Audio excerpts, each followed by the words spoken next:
Most people believe the biggest financial mistakes happen during crashes, but history shows they happen long before that, when everything looks normal, when confidence is high, and when warnings feel uncomfortable to hear. The next major shift is already unfolding, and by the time it becomes obvious, the opportunity to protect yourself will be gone. The global economy moves in long, repeating cycles driven by human behavior, incentives, and the accumulation of imbalances over time. In the early stages of a cycle, growth is healthy, debt is manageable, and productivity expands alongside opportunity. As confidence grows, borrowing increases, risk-taking accelerates, and asset prices rise faster than the real economy.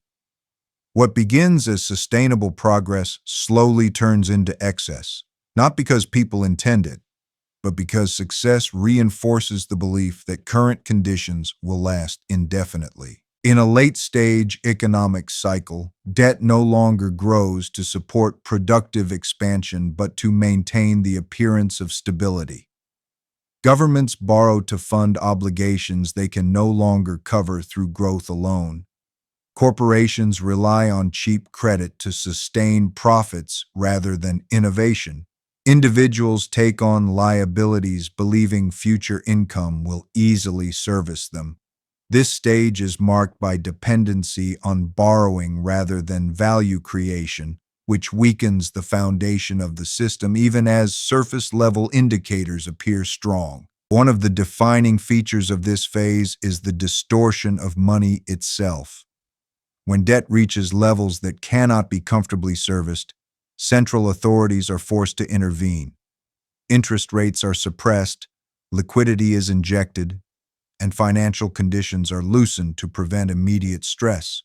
While these actions stabilize the short term, they introduce long-term consequences by encouraging further borrowing and mispricing of risk. Capital flows not to where it is most productive, but to where it feels safest or most speculative. As this continues, asset prices decouple from underlying economic reality. Stocks, real estate, and other financial instruments rise primarily because of excess liquidity rather than fundamentals. This creates a feedback loop where rising prices justify more borrowing, and more borrowing fuels higher prices. Those participating feel wealthier, reinforcing confidence, while those outside feel pressure to enter at increasingly unfavorable levels. Late-stage cycles also tend to widen inequality. Asset owners benefit disproportionately from rising prices, while wage growth lags behind inflation and cost of living increases. This imbalance introduces social and political pressures that further complicate economic decision-making. Policy responses become more reactive, often prioritizing short-term relief over structural solutions, which adds another layer of fragility to the system. Another signal of this stage is the diminishing effectiveness of traditional tools. Interest rate changes produce weaker responses. Stimulus delivers temporary boosts but requires increasingly larger interventions to achieve the same effect. Each action pulls future growth into the present, reducing the system's capacity to absorb shocks later. Over time, resilience is replaced by dependency on continuous support. Historical patterns show that late-stage cycles do not end because of a single trigger. They end because accumulated imbalances make the system sensitive to even small disruptions. A modest rise in rates, a slowdown in growth, or an external shock can expose weaknesses that were previously hidden. What appears sudden is actually the result of years of gradual deterioration. During this phase, perception becomes a critical risk. When most participants believe conditions are normal, caution is dismissed as pessimism. Warnings are ignored because recent experience contradicts them. The longer stability appears to persist, the more difficult it becomes for individuals to imagine change, even as underlying pressures continue to build. Understanding a late-stage economic cycle is not about predicting exact timing or outcomes. It is about recognizing the characteristics of an environment where rewards and risks are no longer symmetrical, where past success increases future vulnerability, and where the margin for error becomes increasingly thin. Cash is widely perceived as the safest position during uncertain times because it feels stable, familiar, and immune to market volatility. Its numerical value does not fluctuate on a screen the way asset prices do, which creates a powerful psychological comfort. However, safety in appearance is not the same as safety in reality. Throughout history, periods of economic stress have repeatedly shown that holding cash during late-stage cycles often leads to a slow and unnoticed loss of purchasing power. When governments accumulate high levels of debt, their options become limited. Default is politically unacceptable, and severe austerity threatens social stability. As a result, the most common response is to reduce the real value of obligations through currency debasement.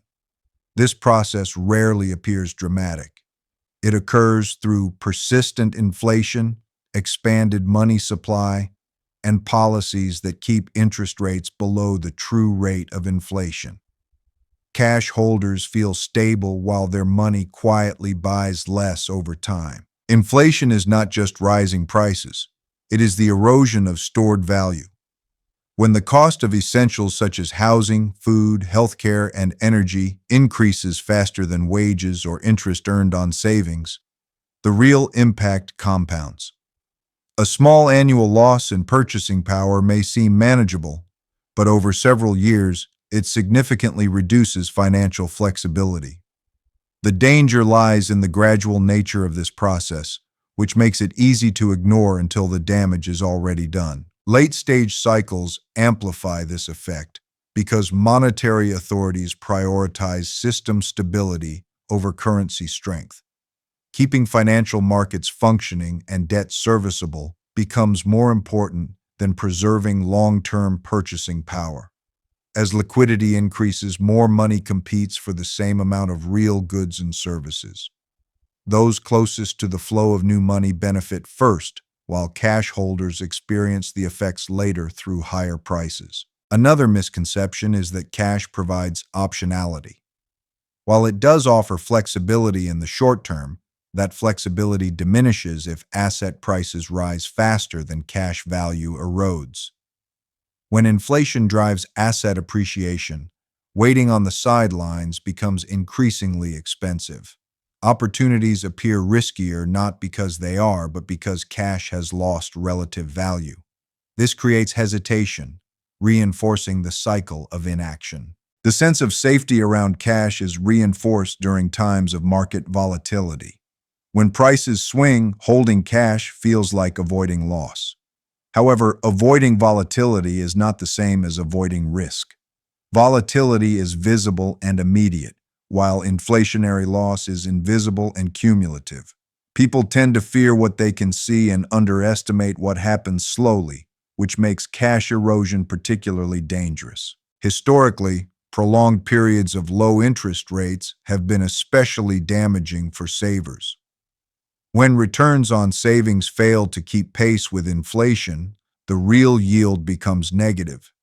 This effectively transfers wealth from savers to borrowers and from the public to entities that control capital flows. The process is structural, not accidental, and it becomes more pronounced as debt levels rise. Another risk of holding excessive cash during these periods is complacency. When money appears stable, there is less urgency to learn, adapt, or reposition.